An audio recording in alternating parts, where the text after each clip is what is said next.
Hi all, welcome back.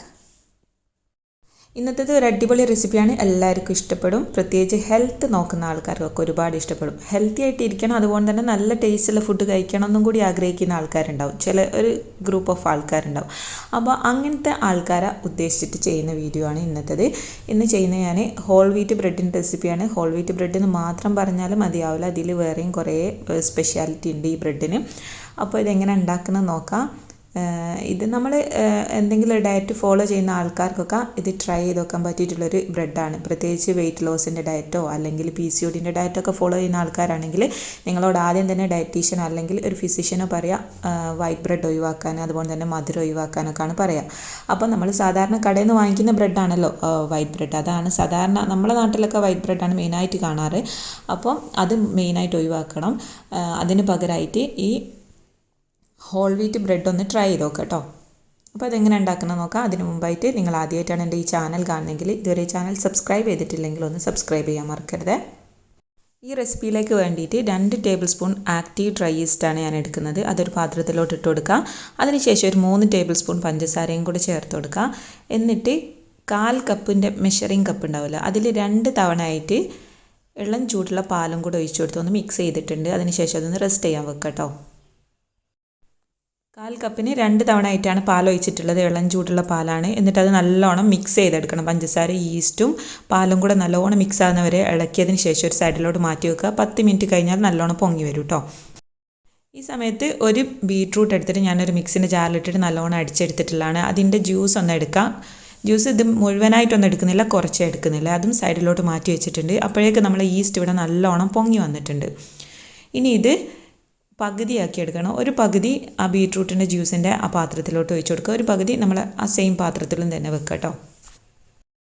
എന്നിട്ട് നമ്മൾ ബീട്രൂട്ടിലോട്ട് ഒഴിച്ചു കൊടുത്ത ഈസ്റ്റിൻ്റെ മിക്സ് നല്ലോണം ഇളക്കിയിട്ട് അതൊന്ന് സൈഡിലോട്ട് മാറ്റി വെക്കുക. എന്നിട്ട് നമ്മൾ ആദ്യം എടുത്തിട്ടുള്ള പാത്രം തന്നെ എടുക്കുക. എന്നിട്ട് അതിലേക്ക് 1.5 കപ്പ് ഗോതമ്പ് പൊടി ചേർത്ത് കൊടുക്കുക. അത് നമ്മൾ റേഷൻ കടയിൽ നിന്നൊക്കെ വാങ്ങിക്കുന്ന നല്ല ഹോൾ വീറ്റ് ആയിട്ടുള്ള ഗോതമ്പാണ്. അത് 250 ml കപ്പിന് 1.5 കപ്പാണ് ഞാൻ ചേർത്തിട്ടുള്ളത്. എന്നിട്ട് 1 ടീസ്പൂൺ ഉപ്പ് ചേർത്ത് കൊടുക്കുക. 2 ടേബിൾ സ്പൂൺ പാൽപ്പൊടിയാണ് ചേർത്ത് കൊടുക്കുന്നത്. എന്നിട്ട് ഇതെല്ലാം കൂടെ നല്ലോണം ഒന്ന് തരിച്ചിട്ട് അടിയിലോട്ട് നമ്മളെ ഈസ്റ്റിൻ്റെ മിക്സ് ഉണ്ടല്ലോ അതിലോട്ട് ചേർത്ത് കൊടുക്കുക. എന്നിട്ട് നല്ലോണം ഇളക്കുക. പക്ഷേ വേറൊരു കാര്യം എന്നോട് ഇതിലോട്ട് ചേർത്ത് കൊടുക്കാൻ മറന്നിട്ടുണ്ടായിരുന്നു. ഈ ഡ്രൈ മിക്സ് ഇടുന്നതിൻ്റെ മുമ്പായിട്ട് നമ്മൾ ഈസ്റ്റിൻ്റെ മിക്സിലോട്ട് ഒരു മുട്ടൻ്റെ വെള്ളം ഒന്ന് ചേർത്തിട്ട് നല്ലോണം ഇളക്കേണ്ടിയിരുന്നു കേട്ടോ. അത് ഞാൻ ഇട്ട് കൊടുക്കാൻ മറന്നു, പക്ഷേ ഞാൻ അടുത്ത സ്റ്റേജിൽ ഇട്ടോളും. അപ്പോൾ നിങ്ങളിടുമ്പോൾ ഈ ഡ്രൈ ഫ്ലോറൊക്കെ ഇടുന്നതിൻ്റെ മുമ്പായിട്ട് അത് ചേർത്ത് കൊടുക്കാൻ ശ്രദ്ധിക്കണേ. ഇപ്പോൾ അത് ഞാനൊന്ന് മിക്സ് ചെയ്തിട്ടുണ്ട്, പക്ഷേ ഇതിൽ വെള്ളം ഇനിയും വേണം. അതുകൊണ്ട് തന്നെ ഞാൻ പാല് കുറച്ചും കൂടെ ചേർത്ത് കൊടുത്തിട്ട് ഒന്നുകൂടെ ഇളക്കിയെടുക്കുകയാണ് കേട്ടോ. പാല് ചേർത്ത് നല്ലോണം കുഴച്ചതിന് ശേഷം ഇതിലോട്ട് ഞാനൊരു മുട്ടൻ്റെ വെള്ളയും കൂടെ ചേർത്തിട്ട് കുഴച്ചിട്ടുണ്ട്. നിങ്ങൾക്ക് കാണാൻ പറ്റുന്നുണ്ടാവും.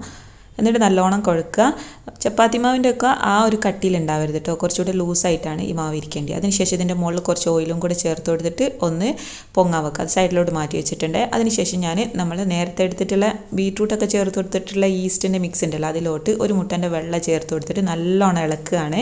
നമ്മൾ ആദ്യത്തെ മാവിൽ അത് ചേർക്കാൻ ഈ സ്റ്റേജ് ചേർക്കാൻ മറന്നു പോയിട്ടുണ്ടായിരുന്നു. അപ്പോൾ രണ്ടാമത്തെ മാവിൽ നമ്മൾ മറക്കാതെ ചെയ്തിട്ടുള്ളതാണ് കേട്ടോ. അപ്പോൾ നിങ്ങൾ ചെയ്യുമ്പോൾ അങ്ങനെ ചെയ്യാൻ നോക്കുക. അങ്ങനെ ആകുമ്പോൾ നല്ലൊരു ബ്രെഡ് തന്നെയായിട്ട് കിട്ടും. എന്നിട്ട് നല്ലോണം ഇളക്കിയതിന് ശേഷം നമ്മൾ നേരത്തെ ആദ്യത്തെ നമ്മളെ ബാറ്ററിൽ മാവിൽ ചേർത്തോണത് ആ ഡോയിൽ ചേർത്തോണം തന്നെ ഒരു അരിപ്പ എടുത്തിട്ട് അതിൽ 1.5 കപ്പ് ഗോതമ്പ് പൊടി ചേർത്തിട്ടുണ്ട്. 2 ടേബിൾ സ്പൂൺ പാൽപ്പൊടി, 1 ടീസ്പൂൺ ഉപ്പ്, ഇതെല്ലാം കൂടി ചേർത്തിട്ട് അരിച്ചിട്ട് അതൊന്ന് നല്ലോണം ഇളക്കി യോജിപ്പിച്ചെടുക്കുകയാണ് കേട്ടോ. നമ്മൾ ബീട്രൂട്ടിൻ്റെ മാവ് ഒരു സൈഡിലോട്ട് മാറ്റി വെച്ചിട്ടുണ്ട്. ഇപ്പോൾ നമ്മൾ പ്ലെയിൻ ആയിട്ടുള്ള മാവ് റെഡി ആയിട്ടുണ്ട് കേട്ടോ, പൊങ്ങി വന്നിട്ടുണ്ട്. ഇനി ഇതൊന്ന് കൗണ്ടർ ടോപ്പിലിട്ടിട്ട് നല്ലോണം ഒന്ന് കുഴച്ചെടുക്കാം. കൗണ്ടർ ടോപ്പിലിട്ടിട്ട് നല്ല വലിച്ച് കുഴക്കുക. പക്ഷേ നമ്മളൊന്ന് ശ്രദ്ധിക്കേണ്ടത് എന്താണെന്ന് വെച്ചാൽ മൈദമാവ് സ്ട്രെച്ച് ആകുമ്പോൾ അത്രക്കൊന്നും ഇത് സ്ട്രെച്ച് ആവില്ല കേട്ടോ. കാരണം ഇത് ഹോൾ വീറ്റ് ആണല്ലോ, ഫുള്ള് തവിടൊക്കെ ഉള്ള ഒരു ഗോതമ്പല്ലേ, അതുകൊണ്ട് അത്ര സ്ട്രെച്ച് ആവില്ല. എന്നാലും പരമാവധി കൗണ്ടർ ടോപ്പിലിട്ട് നല്ലോണം കുഴച്ചെടുക്കുക. അങ്ങനെ ആകുമ്പോൾ നമ്മൾ ബ്രെഡ് നല്ല സോഫ്റ്റ് ആയിട്ടിരിക്കും കേട്ടോ. ഇപ്പം ഞാനിത് നല്ലോണം കുഴച്ചിട്ടുണ്ട്. എന്നിട്ട് നമ്മൾ നേരത്തെ സെയിം പാത്രത്തിലോട്ട് തന്നെ ഇട്ടിട്ട് കുറച്ച് എണ്ണയൊക്കെ ഒന്ന് സൈഡിലൊക്കെ വെച്ച് കൊടുത്തിട്ട് ഒന്നുകൂടെ അത് പൊങ്ങാൻ വെക്കുക. ആ സമയത്ത് നമ്മൾ ബീട്രൂട്ടിൻ്റെ ആ മാവുണ്ടല്ലോ ആ ഡോയും കൂടെ ഒന്ന് നല്ലോണം കൗണ്ടർ ടോപ്പിലിട്ടിട്ടൊന്ന് കുഴച്ചെടുക്കുക. ഇപ്പം ഞാൻ ബീട്രൂട്ടിൻ്റെ മാവ് നല്ലോണം കുഴച്ചിട്ട് സൈഡിലോട്ട് മാറ്റിയിട്ടുണ്ട്. ഇനി ആദ്യത്തെ ആ പ്ലെയിൻ ആയിട്ടുള്ള മാവ് എടുത്തിട്ട് കുറച്ച് പൊടി ഇട്ട് കൊടുത്തിട്ട് ഒന്ന് പരത്തിയെടുക്കുക. അത് കൈ വെച്ചിട്ടാണ് പരത്തുന്നത്, കുഴലൊന്നും എടുക്കുന്നില്ല കേട്ടോ. വല്ലാതെ തിന്നാക്കി പരത്തേണ്ട ആവശ്യമൊന്നുമില്ല. കൈ വെച്ചിട്ട് നമുക്ക് പറ്റുന്നത്ര പരമാവധി ഒന്ന് പരത്തിയെടുക്കുക. വല്ലാതെ തിന്നാക്കുമ്പോൾ അതിങ്ങനെ കീറിപ്പോകാനൊക്കെയുള്ള ചാൻസ് ഉണ്ട് കേട്ടോ. എന്നിട്ട് സൈഡിലോട്ട് മാറ്റുക. അതിനുശേഷം നമ്മളെ ബീട്രൂട്ടിൻ്റെ മാവുണ്ടല്ലോ അതെടുത്തിട്ട് അതും പരത്തിയെടുക്കുക. അതുപോലെ തന്നെ പരത്താം. ബീട്രൂട്ടിൻ്റെ മാവ് ഇതുപോലെ തന്നെ കുറച്ച് പൊടി ഇട്ട് കൊടുത്തിട്ട് കൈ വെച്ചിട്ട് ഒന്ന് പരത്തിയെടുത്തിട്ട് നമ്മൾ ഈ ആദ്യത്തെ പ്ലെയിൻ ആയിട്ടുള്ള മാവിൻ്റെ മുകളിൽ വെച്ച് കൊടുക്കുക. എന്നിട്ട് അങ്ങോട്ടും ഇങ്ങോട്ടും ഒന്ന് മടക്കി കൊടുക്കുക കേട്ടോ. ഈ രണ്ട് മാവ് ഒരുമിച്ച് വെച്ചതിന് ശേഷം നമ്മളൊന്ന് എല്ലാ ഭാഗവും ഒന്നും ഇങ്ങോട്ട് മടക്കി കൊടുത്തിട്ട് ഒന്ന് റോള് പോലെ ആക്കി എടുക്കണം. എന്തിനാണെന്ന് വെച്ചാൽ തമ്മിൽ വിട്ടു പോരാതിരിക്കാൻ വേണ്ടിയിട്ടാണ്. രണ്ടും കൂടെ ഒരുമിച്ച് നിൽക്കണം. പക്ഷേ അത് നമ്മൾ രണ്ട് മാവും കൂടെ കൂട്ടി വെച്ചിട്ട് കുഴച്ചാളരുതിട്ട്. അങ്ങനെ ആകുമ്പോൾ നമ്മൾ വിചാരിച്ചൊരു ലുക്കിൽ അവസാനം കിട്ടൂല. ഇപ്പം ഞാൻ അതുപോലെ ചെയ്ത് വെച്ചിട്ടുണ്ട്. എന്നിട്ട് സൈഡൊക്കെ ഒന്ന് ഇങ്ങോട്ട് മടക്കി കൊടുക്കാം, വിട്ടു പോരാതിരിക്കാൻ വേണ്ടിയിട്ടാണ്. അതിനുശേഷം നേരത്തെ തന്നെ റെഡിയാക്കി വെച്ചിട്ടുള്ള ഒരു ബ്രെഡിൻ്റെ ടിന്നിലോട്ട് ഇത് മാറ്റാം. ബ്രെഡിൻ്റെ ടിന്ന് ഞാൻ കുറച്ച് ഓയിൽ ജസ്റ്റ് ഒന്ന് ഇങ്ങനെ ബ്രഷ് ചെയ്ത് കൊടുത്തിട്ടുള്ളൂ. വേറെ പ്രത്യേകമായിട്ട് ഇങ്ങനെ ഒന്നും ചെയ്തിട്ടൊന്നുമില്ല കേട്ടോ. എന്നിട്ട് അതിലോട്ട് വെച്ച് കൊടുത്തിട്ട് നമുക്ക് കുറച്ച് നേരം ഒന്ന് റെസ്റ്റ് ചെയ്യാൻ വെക്കണം. ആ റെസ്റ്റ് ചെയ്യാൻ വെക്കുന്നതിന് മുമ്പായിട്ട് ഇതിലോട്ട് വേറൊരു ഐറ്റം കൂടി ചേർക്കണം. ഇതാണ് ഇതിൻ്റെ മെയിൻ ആയിട്ടുള്ളൊരു ഐറ്റം കേട്ടോ. ഫ്ലാക്സ് സീഡാണ്, ചണവിത്ത് എന്നും പറയും.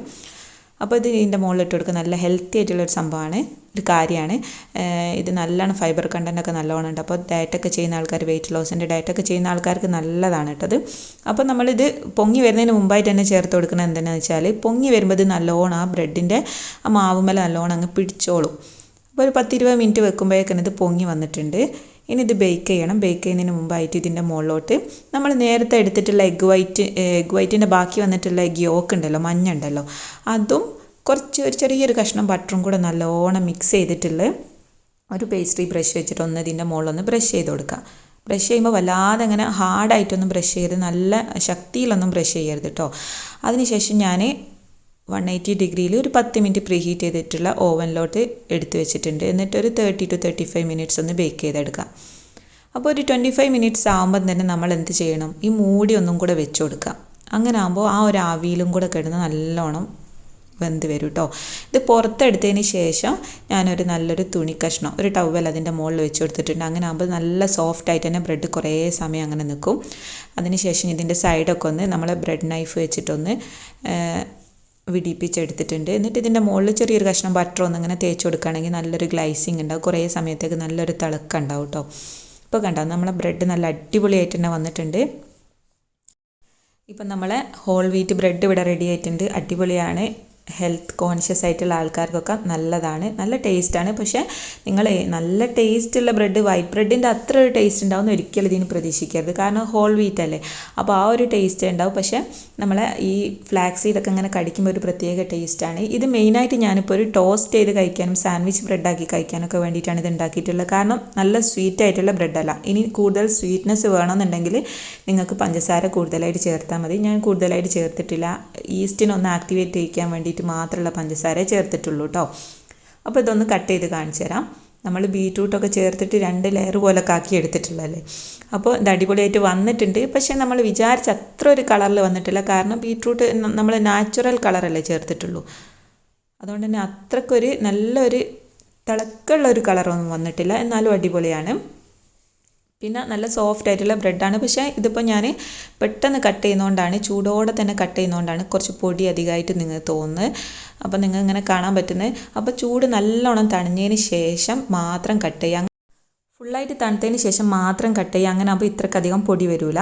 അപ്പോൾ ഇന്നത്തെ വീഡിയോ നിങ്ങൾക്ക് എല്ലാവർക്കും ഇഷ്ടപ്പെട്ടെന്ന് വിചാരിക്കുന്നു. ഇഷ്ടപ്പെട്ടാൽ ലൈക്ക് ചെയ്യാനും നിങ്ങളുടെ അഭിപ്രായങ്ങൾ കമൻറ്റായിട്ട് തന്നെ അറിയിക്കാനും മറക്കരുത്. ചാനൽ ആദ്യമായിട്ട് കാണുന്ന ആൾക്കാരാണെങ്കിൽ ഇതുവരെ ചാനൽ സബ്സ്ക്രൈബ് ചെയ്തിട്ടില്ലെങ്കിൽ ഒന്ന് സബ്സ്ക്രൈബ് ചെയ്യാനും കൂടി മറക്കരുത് കേട്ടോ. അപ്പോൾ പുതിയൊരു വീഡിയോ ആയിട്ട് വരാം. അതുവരേക്കും bye from cuisine art. Thank you for watching.